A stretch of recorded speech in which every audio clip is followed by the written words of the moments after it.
Hey everybody, this is Rydo, and we are back to a live stream / recording of Hearthstone.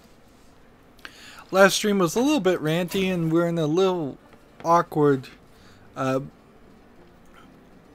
point here. I need to do more priest cards. I can't do anything with the tavern brawl. Like, nobody's online pretty much at all. I'm playing just probably at a bad time. So let's hop in here. Most of the important video game news I didn't get around to covering last recording, so or earlier in the stream if you were watching, but actually I know nobody's watching right now. That is one of the issues, is I wonder, should I mess up my own stream quality and just play my own video and have at least one person watching?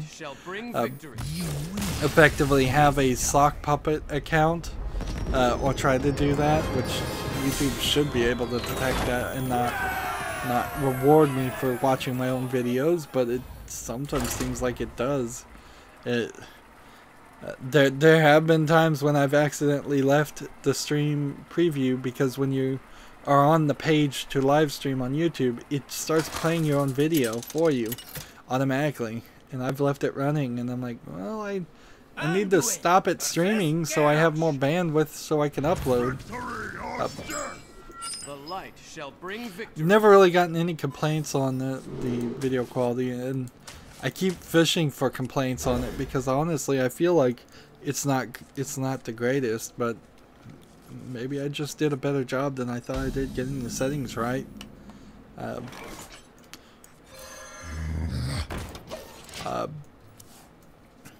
Anyways, video game news and some Nintendo news.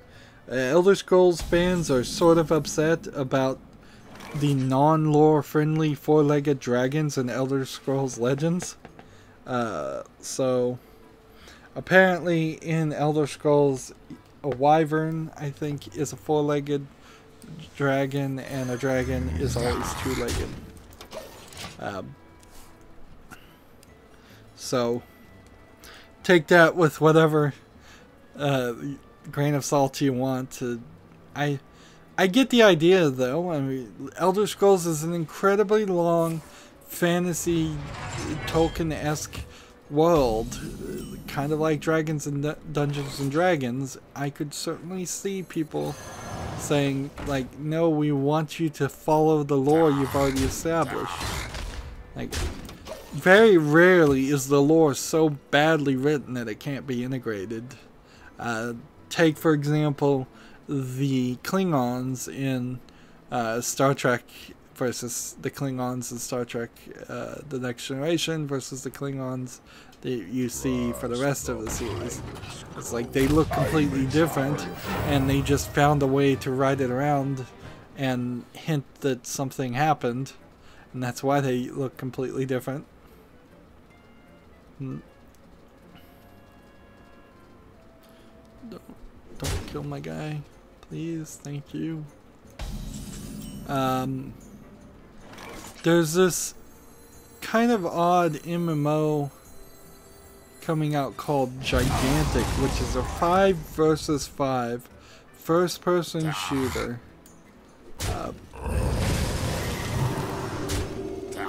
That is also... No, it's not a first-person shooter, it's a first-person brawler. And it's going to launch July 20th on Steam, and it's on Windows 10 right now, in beta. So it's kind of like a MOBA, not an MMO, it's a MOBA. But yeah, I just don't...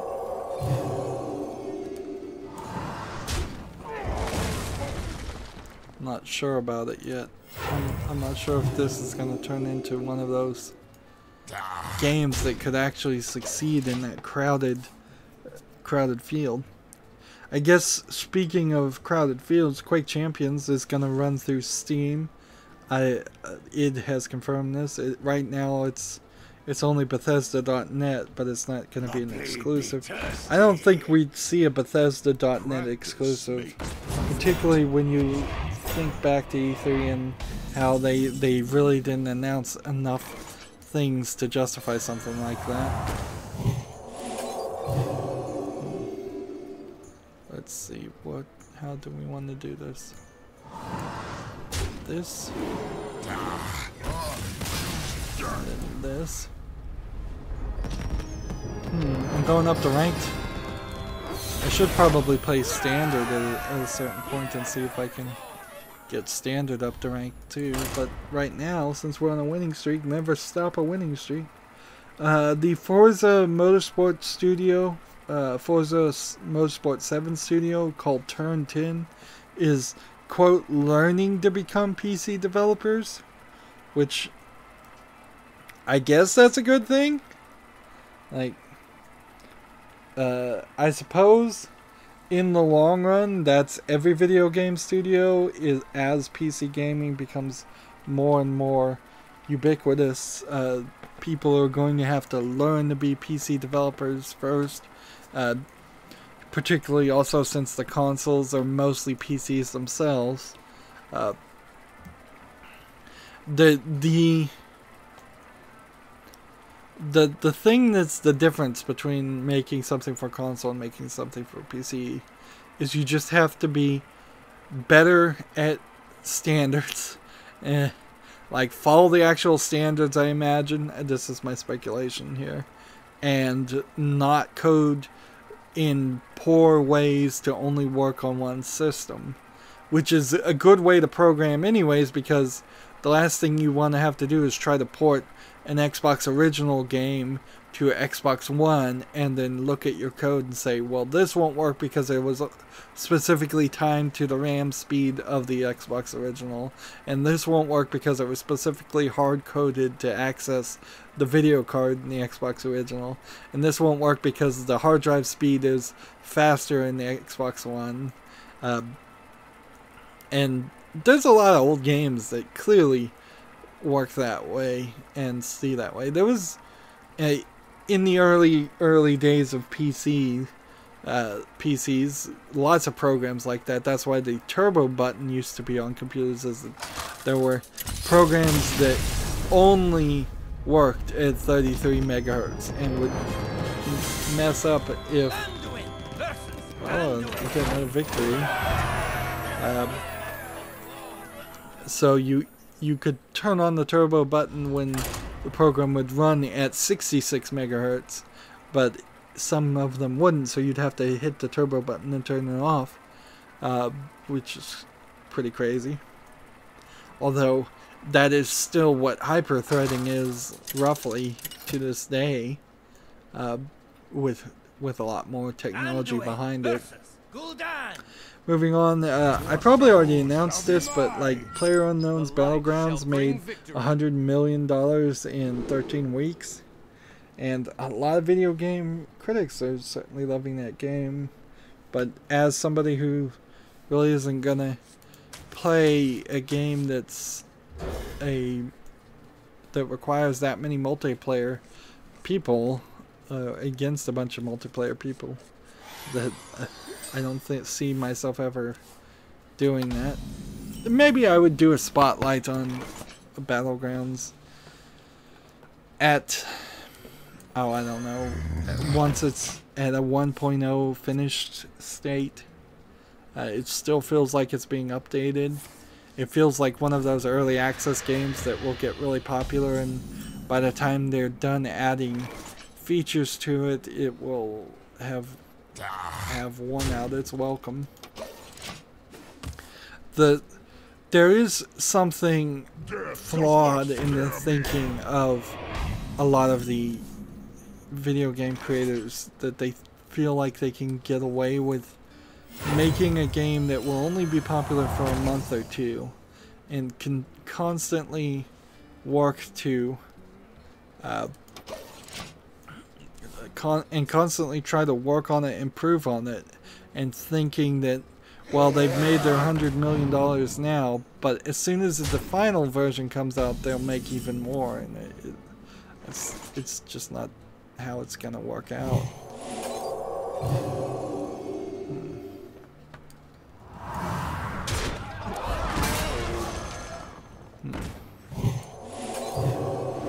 In the light's name. Extraordinary.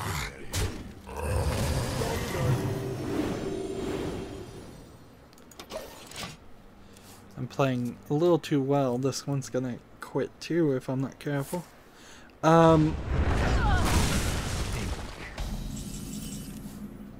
There's this Japanese game called the Snack World. It's I think it's TREJARERS,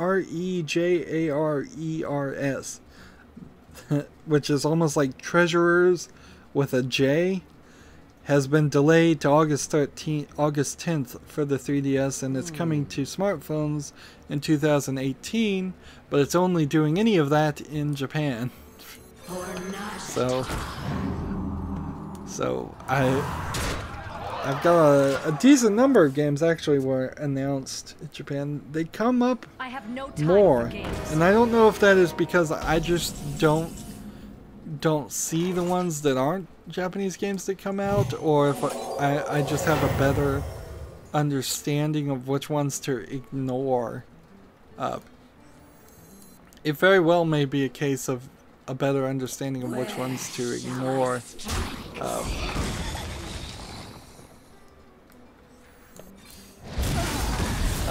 In the Western world. Oh, that was stupid.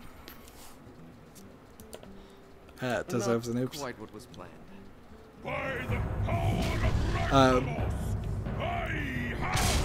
We Happy Few is going to have its second to last update in August. That, I don't know if you want to phrase that as they're either going to have to give up or this is their last chance.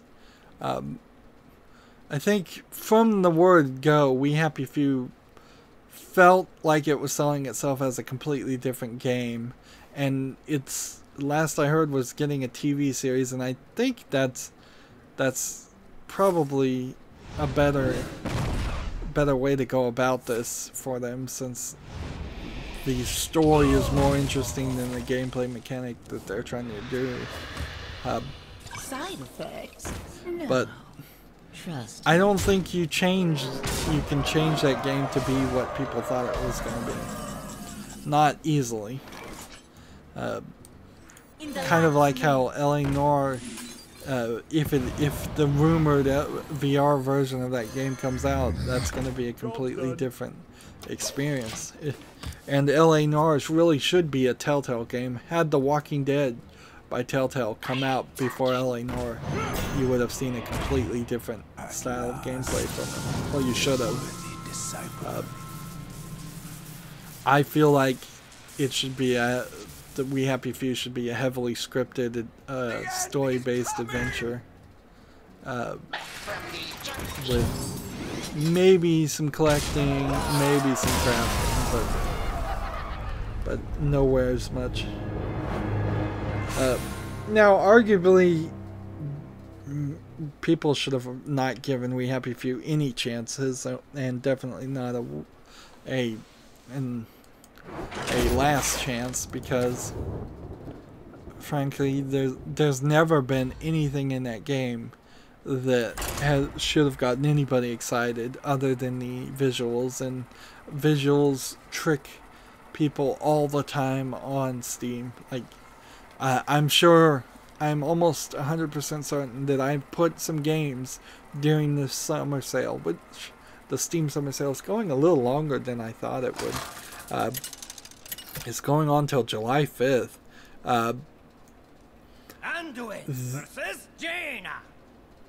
I'm almost 100% certain that I have been tricked to put a good-looking game that doesn't play that well in my wish list. Hayden, I suppose, I think that's the name of the game, is a good example of that. It's a moderately okay game where you platform and crawl, but the the visuals, they decided to use it for the main character as a woman with a giant butt that you see as she's crawling through the grates and tunnels. And certainly that's gonna sell a few more copies. Although, oddly, they just came out with a report that said actually sex doesn't sell. That it doesn't cause people to remember your brand any better.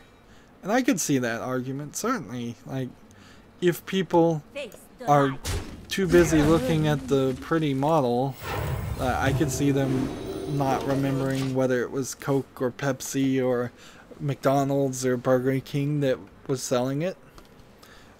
And that's very odd because that kind of was, for decades and decades, the way they sold things.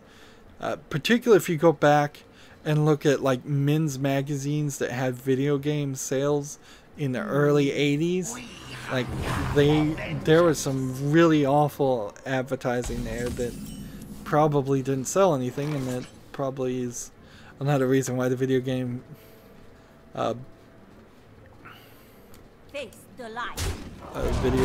industry crashed. Let's play this. Speaking a little bit of the history, the Nintendo Super NES Classic has been announced with a new Star Fox game, which is really going to be the just clippings of an unfinished Star Fox game for the Super NES. It's also going to have 21 games, HDMI. It's coming out September 29th for $79.99, so it's a little bit more expensive than the previous NES Classic. It seems like it might have the same controllers, or they've made new controllers that at least look like the same plug as the original SNES controllers. So they're not reusing the extra Wii connectors. I imagine the cords might be longer too. I imagine they'll fix that. No note though whether it has like updates or internet controller connectivity so that you might be able to download new games. That would be the thing to fix. It's like if the SNES Classic came out and it worked perfectly and it connected to the eShop and you can download more and more things. Let's see.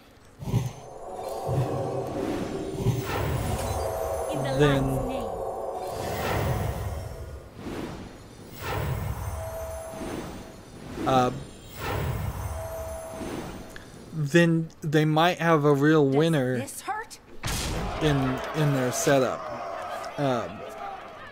And then I could imagine if the SNES Classic worked really well, the next console that they would have to come out with would be a Nintendo 64 Classic. And I'm not sure how many Nintendo 64 games they could really get compatible with that, but maybe they could get enough.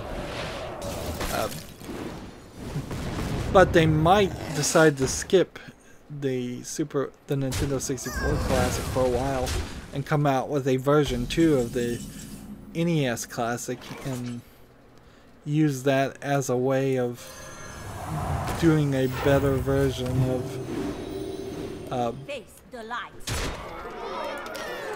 of the original. That wouldn't be a terrible idea if they came out with in 6 months or so a version 2 of the NES Classic that had internet connectivity, allowed you to buy more games and add them, had either wireless controllers or longer cords and connectors to use the original NES controllers, which it's really not that hard to, even in today's day and age, to find an NES controller, and they probably still work just fine. Moving on. Hey, Loki is online. He says boo. B-O-O. What are you booing? It's too early for Halloween, Loki.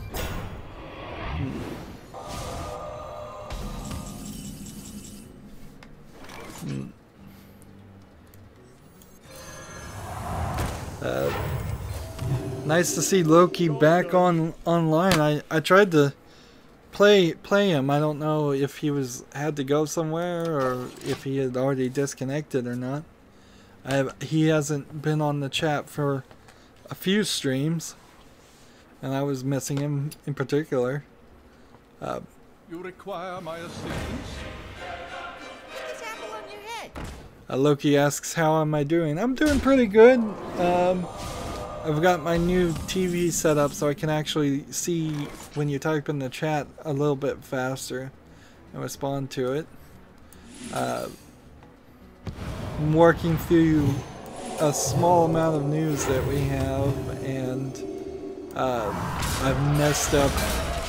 I traded the wrong daily quests, so I have to do 5 Tavern Brawls, and I don't think we can play each other on Tavern Brawls, like, because the Tavern Brawl is gone. We can do quests with friends now. That is absolutely true.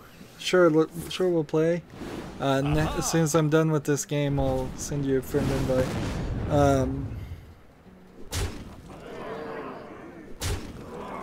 As you got the TV done, how do I like it? The TV is great. It is the perfect out of picture setup that I could have ever wanted as a greedy TV viewer. Mostly though, I've used it because it's a smart TV to watch Netflix. It's taken my PlayStation 3 out of the loop, and I can have Netflix. Yeah, I can't re-roll. I clicked the wrong one and re-rolled something else. That was the problem.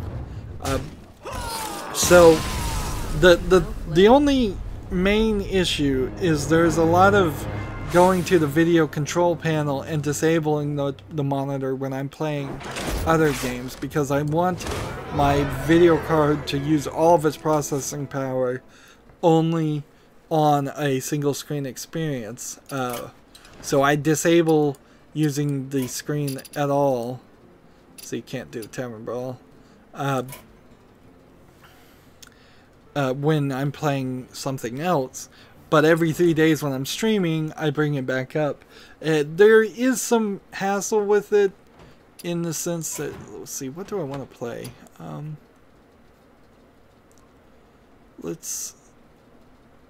Let's try one we haven't done in a while. Discard draw. Let's try that. So, because it's a 24-inch monitor, it's a small TV, and that's what I wanted. Something that didn't take up a lot of room, because at some point in the future, I might end up having 4 of them, or at least I was thinking that.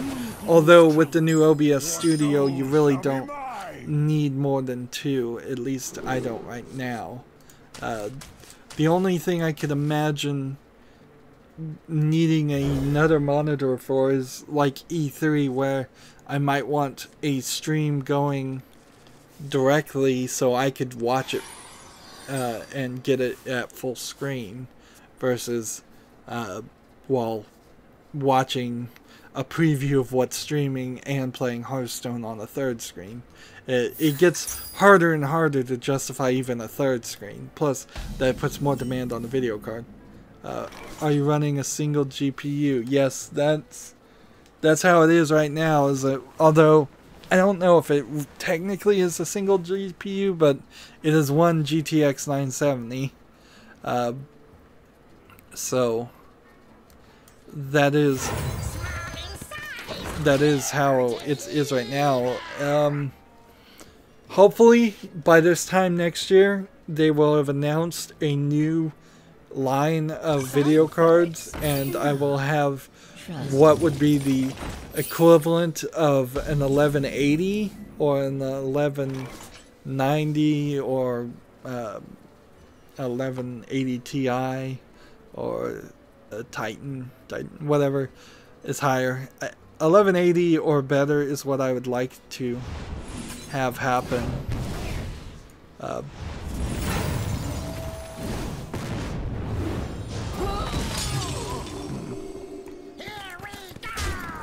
Okay, it's one. You should be able to hook a monitor up to.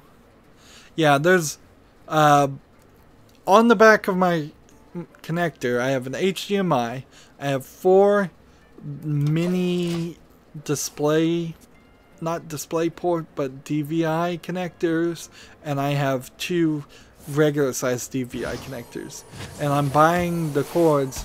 I don't know how many actual connectors I could use at the same time before the whole system just started locking up or such, but in theory, the way that looks, it kind of looks like I could have as many as, let's see, 7 monitors hooked up. Like, I don't know if 7 monitors would really work, but I'm getting the cords and such just to see if that's the case. Even if I did get like the best video card right now, like a Titan X, and I don't think I'd ever want to do SLI, and then had my 970 running the second monitors and the Titan running the computer, which is what I'm planning on doing, is keeping the 970 for the backup monitors and such. Even doing that, there's a high chance I'm going to run into a bottleneck in Hey, give me that. let's see. Let's try this. Like, my CPU might get bottlenecked anyways. Like, having 2 moderately powerful. Here we go. We'll draw a couple more cards. Job's done.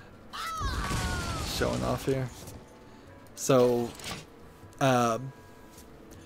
even if I did have a better video card, my CPU may just lock up because it can't handle it. Let's see. Loki said you would need a second GPU Crossfire to have that many, I think. I don't know. Like, I just know how many physical ports are in the back of it. I'm not certain how many of those actually could be used at the same time. Ideally, I don't want to have to find out either. Let's see if this works. And then kill this one in return.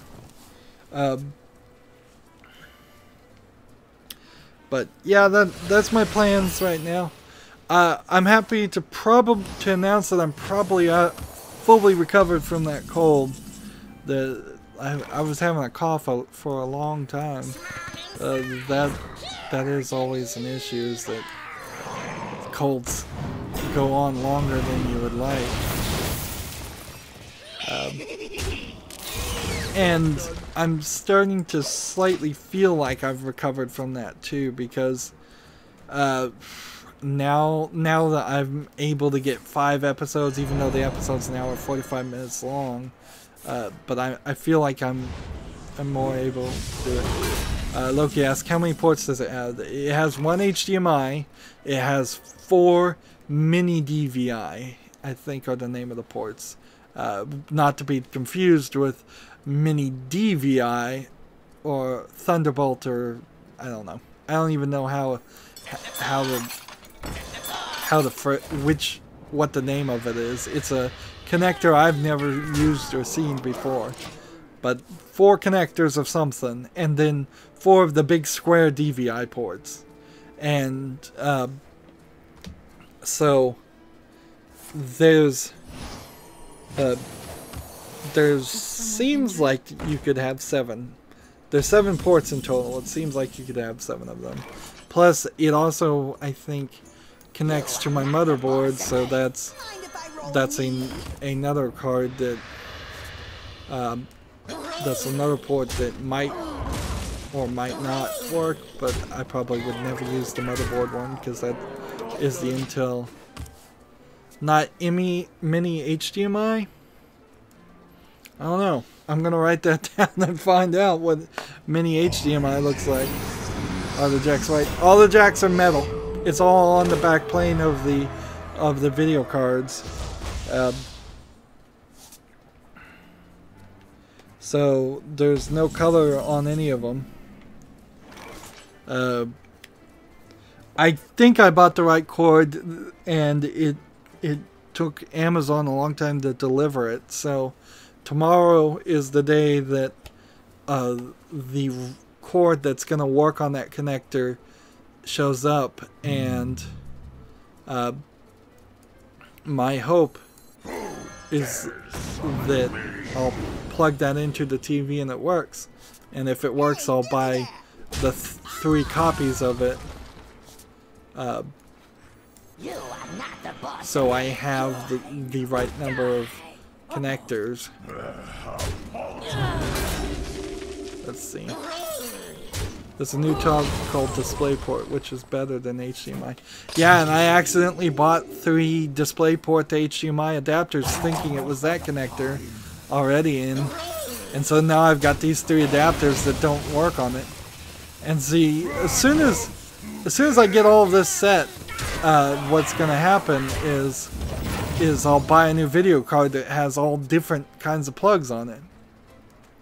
And I know on 4K, if you want to go to a 4K monitor, a lot of times you have to plug in maybe 2 HDMI connectors, which I don't know if my video card could do that anyways, but I know they talked about that on Digital Foundry, how you could do 4K on a budget, but you had to lower some of the quality things.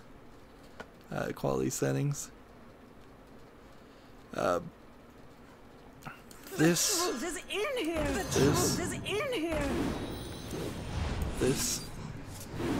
I'm almost out of cards. This. I'm out of cards.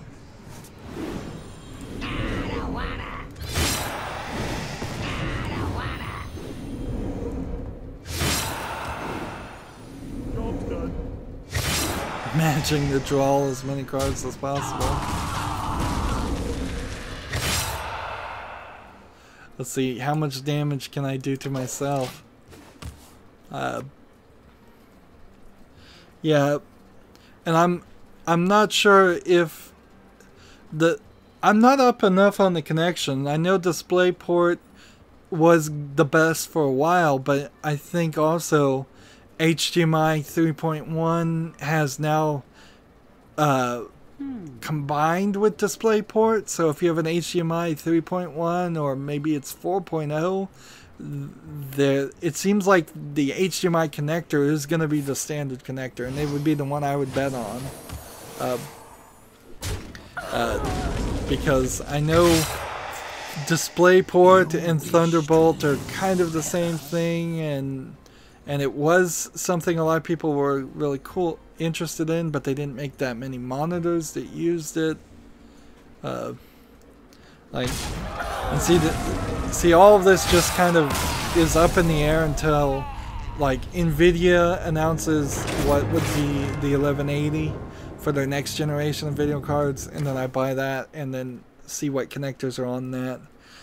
As long as there's some sort of adapter that can go to HDMI, I am cool with it.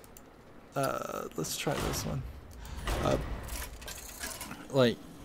I don't want to go above 1080p anyways, even though you can do 4K on and 2K on YouTube. People's internet's not good enough to download it, and my upload is nowhere good enough to upload it. So I just want a more powerful video card that can handle it. And particularly, I wouldn't even really want a new video card Loki says display ports are the newest format. Well, yeah, depending on which version of which, because they keep coming out with different versions. Like, I know HDMI is older, but they keep coming out with a new one. So HDMI, it's like the Wi-Fi standard now, too. It's like they're working on 802.11 AD to replace 802.11 AC, which replaced N, which replaces G, which replaced B, replaced C, and then B, and then A. It just so it just keeps on getting updated. I got a little bit of news here. Let's finish this for a second, and then I'll respond to Loki some more. SteamWorld World Dig for PlayStation 4, Switch, and PC is coming out late this summer or early fall.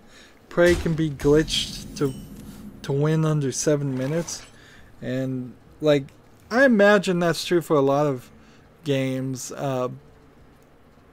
that you could glitch and speedrun for a relatively short amount of time. It depends on how popular the game is, though, whether people will continuously do speedruns.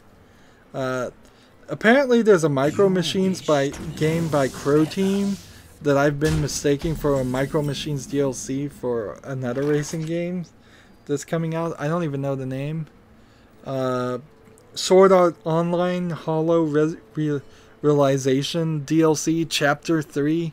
Some of these Japanese expansions are crazy with their name titles. That's going to launch June 29th in Japan. Chapter 2 hasn't even been released outside of Japan. Sword Art Online still rather popular. Let's see. Let's do this and this. And then attack.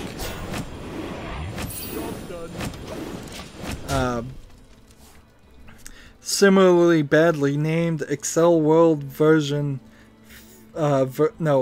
Excel World versus Sword Art Online DLC. So there must have been a Sword Art Online announcement. Castaway from a Different World. Version 2.0 of the DLC is going to launch in July 7th in Japan. So there must have been a conference or press release there. And then, sticking with the anime themes, 7 Deadly Sins, the Britannian Traveler, has been announced for PS4. I think there wasn't any more evidence on that, information on that, so there's a chance, at least, that that's going to come out in other outside of Japan. There's a slight difference in saying something is going to come out outside of Japan and something is coming to the West, but it's almost the exact same thing. Like, because things could go to Europe and just never come to the West, or things could go to Russia or China or any of the other Asian countries. Almost done with the news, and then I'll get back to Loki. Modders have added fidget spinners to Dark Souls.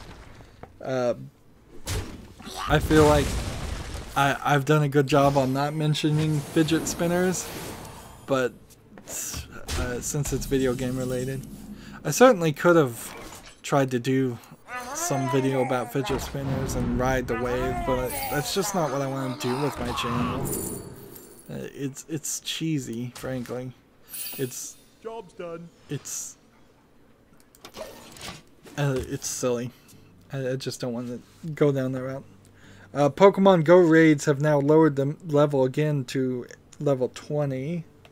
And Warframe, I don't know what Warframe is, but it's updating and adding the Dark Priest Harrow. So I'll take that into an announcement. And then that's all the news. So now we can look at Loki's comment again.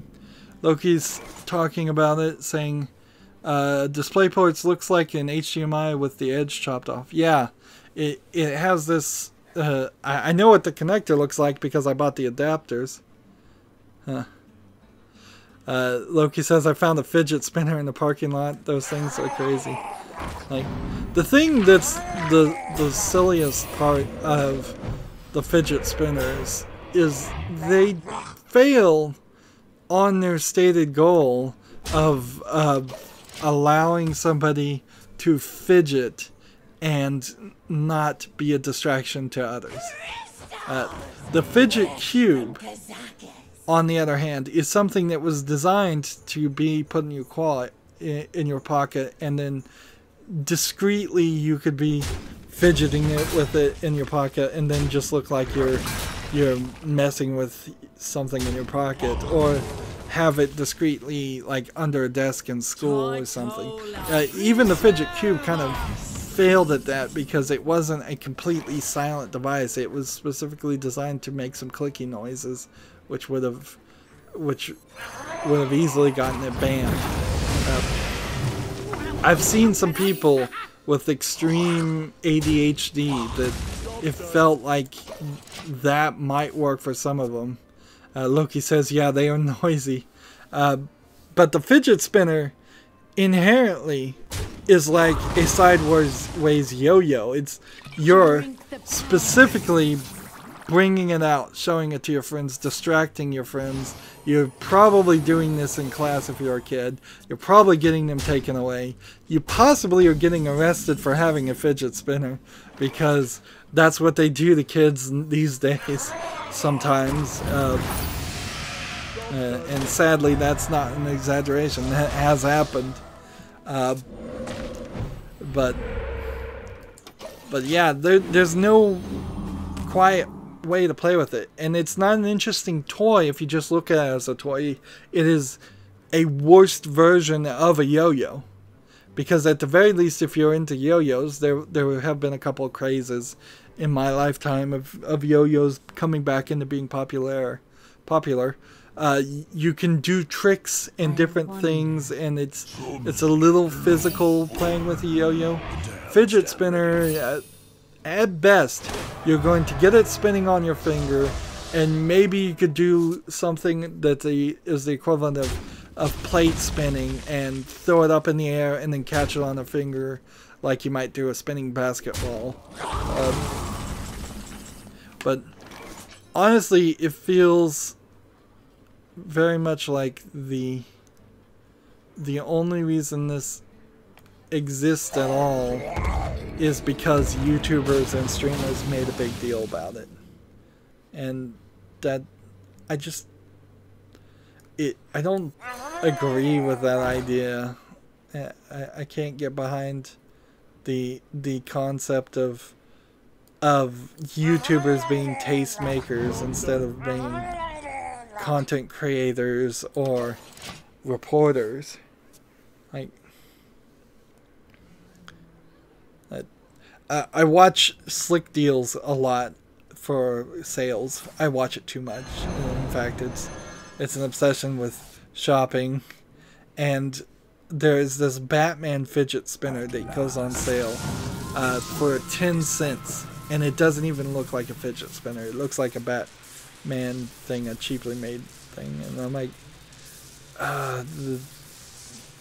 this fad is already dead when I can't even sell something that looks like a Batarang for more than 10 cents. Of course, if you try to actually buy it, you might end up having to buy a bunch to avoid having to pay shipping and handling. Or maybe you end up paying shipping and handling no matter what.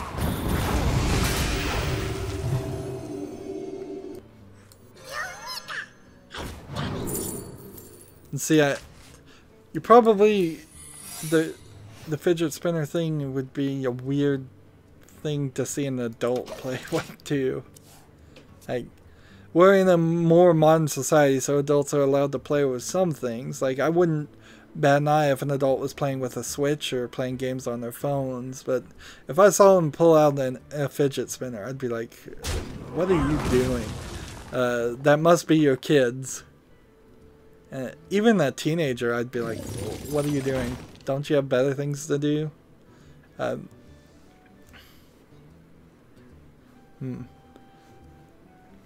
I could see 4 or 5-year-olds being interested in a fidget spinner for a little bit. But it's such a fad.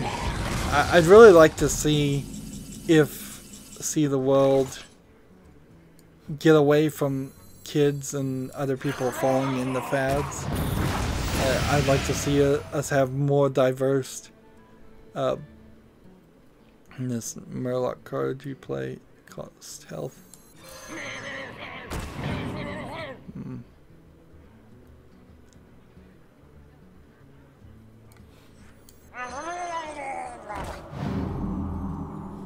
What'd that say? Next Murloc you play this turn costs health instead of mana, but it still costs mana.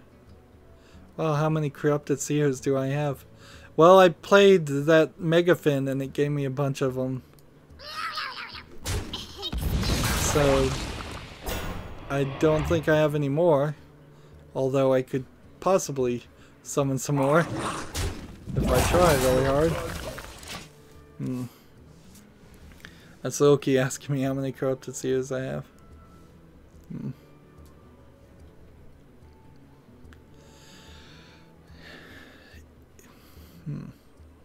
Yeah, I would have really thought, though, as far as fads, that would have been done.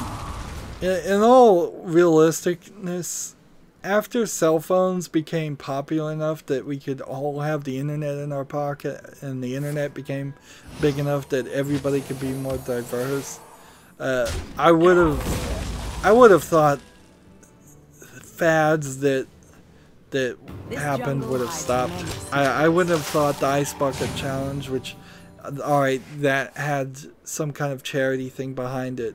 Another thing that was highly pushed by YouTubers. But I could have seen the Ice Bucket Challenge fail and not be a big thing. I could have seen a lot of the other characters, a lot of the things past and not happening. But I guess fads will just constantly happen. And as a YouTuber, fads are kind of the things that the YouTubers that want views in it for anything chase. The bath salt fad, the makeup videos fad, the guys trying to put on their girlfriend's makeup fad. They come quick and leave even quicker, honestly.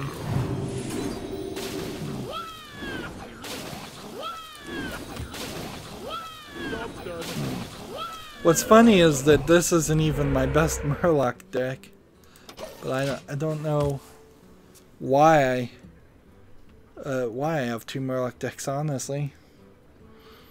Probably just because I needed something to win shaming games with.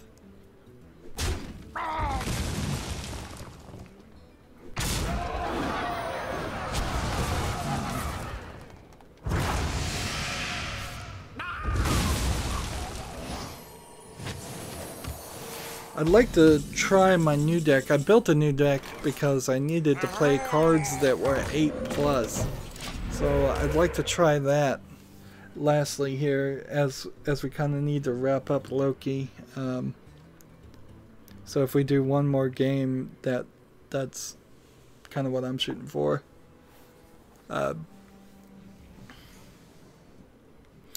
Yeah, I don't have anything really to do here. What is Elun's will? No, I don't need any wins. Like, the only thing I can do, so yeah, if you want to take the victory, that's fine. If you, let me know also if you've got any daily quests you need help with, because I'll stay and play some more if you need my help. But I'm stuck. Tomorrow I'll have to do 5 Tavern Brawls. I guess maybe I'll stream that, and that'll be weird. But I guess I'll come back live tomorrow and do 5 tavern brawls, and if people are online when I'm online, we'll try to get those done through the friendly battles too.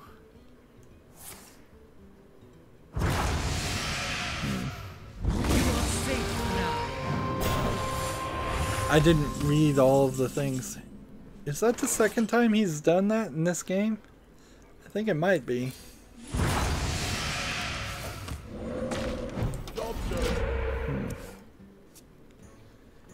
This is a nice card. Loki, did you hear about the way they're changing how packs work now? Every time you open a new series of packs, so next expansion, in the first 10 packs you're going to get a legendary. However, they've changed it so you cannot get a duplicate legendaries at all, which means if you're trying to get golden legendaries, you won't even be eligible to get a golden legendary until you have every single normal legendary. And I imagine this also means that you can't, if you have a legendary that you didn't have before, you're probably not in the running to get a golden version of that until you have a normal version of that. Loki says, yeah, the pack changes are sorely needed.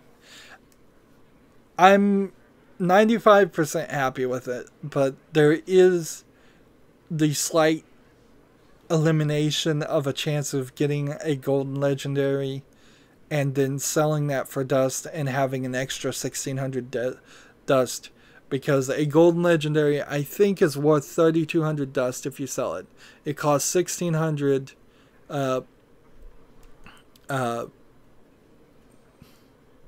it costs 1600 to make a normal legendary. Loki says golden legendaries could count as different ones than normal. Well, I don't know how they're doing it though. That's the thing, is because you can't have a normal legendary and a golden legendary of the same card in your deck. I know that's not allowed. So Malfurion versus Maiev. So yeah, if you have a like Kel'Thuzul, if you don't have this and you're opening packs, the question is, will you ever be allowed to get a golden Kel'Thuzul before you can get a regular Kel'Thuzul? Because yeah, Loki says golden legendaries is 3200 dust to craft. So this really hurts. This really would have screwed over Kripparrian, who wants all golden legendaries and doesn't have a complete collection because it's practically impossible to have a complete collection. Let's see, do this and then this. So this is my deck, Loki, built around playing cards that cost 8 mana or more. Apparently that is a daily quest. We don't get it very often though. And I want to just play you normally and see if we can see how strong this deck is, because right now it's at two victories to 0 losses, and it played Golden Kel'Thuzul is craft only. Yeah, I used a bad example there. Loki's smarter at Hearthstone than me. He's on the ball with all the cards. But I know particularly Kripparrian had Kripparrian, the streamer on Twitch, who plays a lot of Hearthstone. He had 600,000 dust when he got rid of all of his extra cards. And he would have had to spend... He did spend all of that dust trying to get the gold versions of legendaries. And he still hadn't made all of the normal ones. And in doing that, he said he spent about $150 each expansion on packs. Loki says, I thought it was 5 or more. I think there's one with 5 attack and there's one with 8 mana. Loki says, I've been playing since early beta. Yeah, and I bet that's how all the good Hearthstone players should have been doing. I should have been playing since early beta. Too. Like, I feel really sorry for people trying to get into this game now. They need to give them like a care package. Let's see. I'm gonna do this, then this, then this.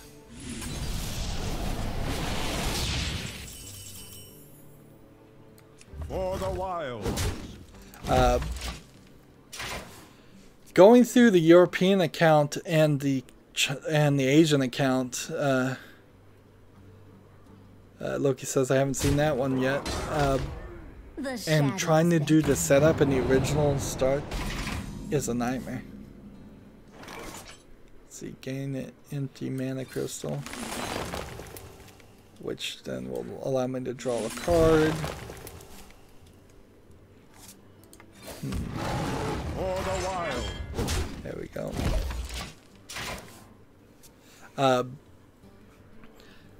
I think what would have made me 100% happy with the card changes is if they just said, you know what, we're going to get rid of normal cards altogether. We're going to convert everybody to gold on everything. And then that would have been amazing.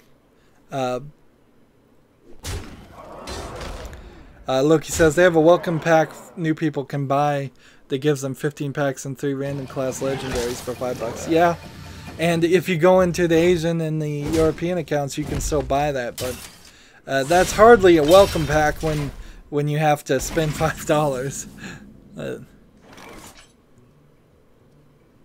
Here we go.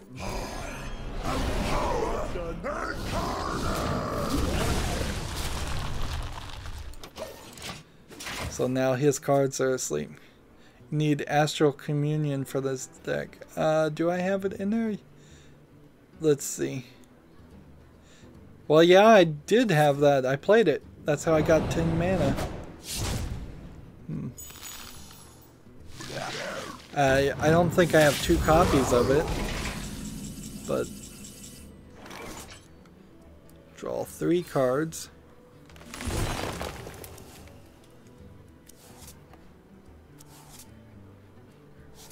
Let's see. Each player draw a card. Do this. Do this. Job's done. And see if I can survive this next turn, which I have a decent chance of surviving. I can pull off something interesting.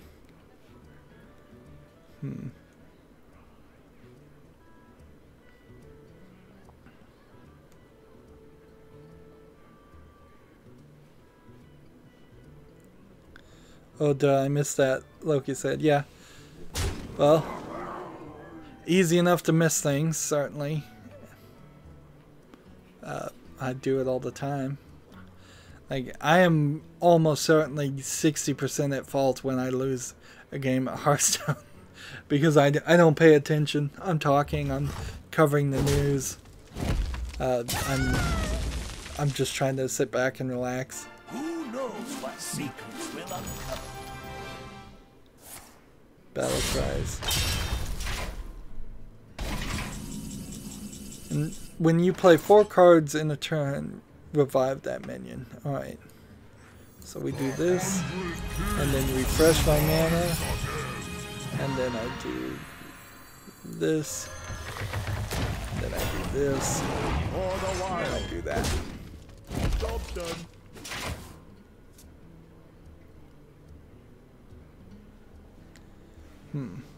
Yeah, I would really, really love if they got rid of all the normal cards and just made everything gold. And maybe they just gave you an option where you could take a box and make them look like the ordinary cards. I feel like the gold element to this game is just cheap and trying to get money out of people. And yeah, for new players though, they need to give them all the classic cards just by default, and then they need to make it really easy to make all the wild cards, particularly since they don't care about wild at all. They, like, new players have little to no opportunity to ever actually have a collection of wild cards, because it's all dust, and that dust is it's gonna be expensive. Alright.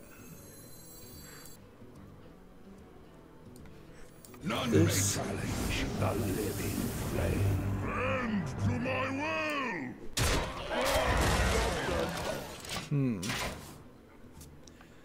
Yeah, so this deck is not as powerful as I thought it was. I think I just got lucky a couple times. Yeah, I was really surprised when I was winning with this, because I figured any aggro, any Murloc deck, anything that can even play the game slightly well would be able to beat a deck full of 8+ mana things.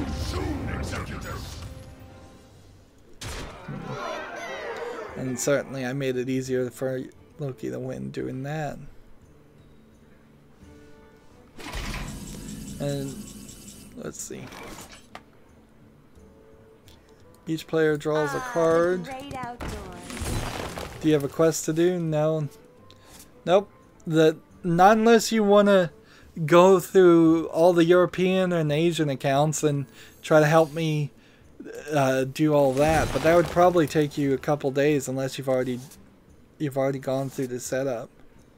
Like, I know Mahmood, who hasn't been on chat for a while,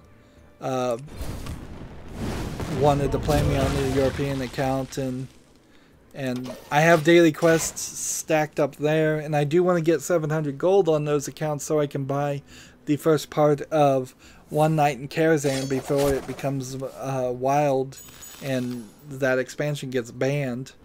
But that requires somebody that's willing to switch over to those accounts, and then when you switch over to those accounts, you've got to start from the beginning again, and I can certainly understand why nobody would really want to do it. As somebody was asking. Yeah, Loki says I don't have any other accounts, huh? Well, it's the pull down box when you launch from the Battle.net launcher. You just change it to Europe or Asia. It's your same Battle.net ID and such. Yeah. But oddly, I think you might even have to friend people a second time for the different accounts.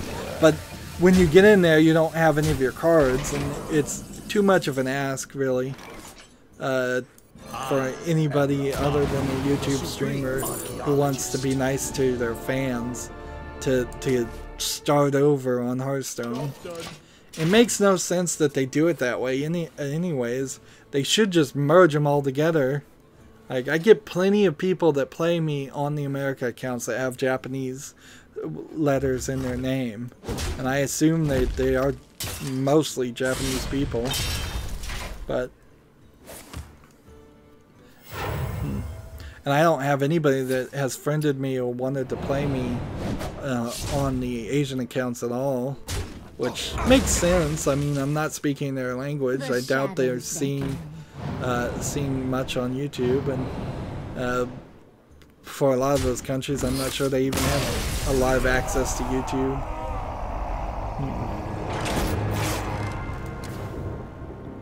Alright, that's enough for me, Loki. I'm probably gonna come back tomorrow and do the Tavern Brawls. If you're available, we can do that friendly. Yeah, I was talking about that to a buddy.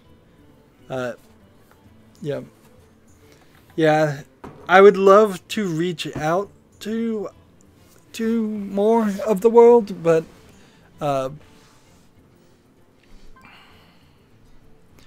Let's see. I should tweet the Ben Brode and tell him the game needs that. What specifically? I'll do it. Sure. I don't know who Ben Brode is, though. So is he one of the workers? To there. The reason they do it is purely for greed. I know why they do it though. But I'll tweet them anyways, since I don't care. I'll tweet almost anything to anybody. But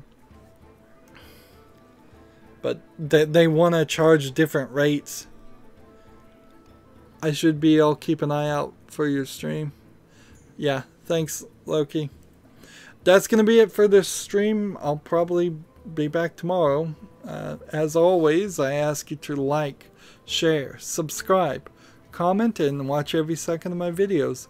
If you want a friend or follow me on basically any social media sites, there's a whole bunch of links down below. Thank you for watching. Have a good evening.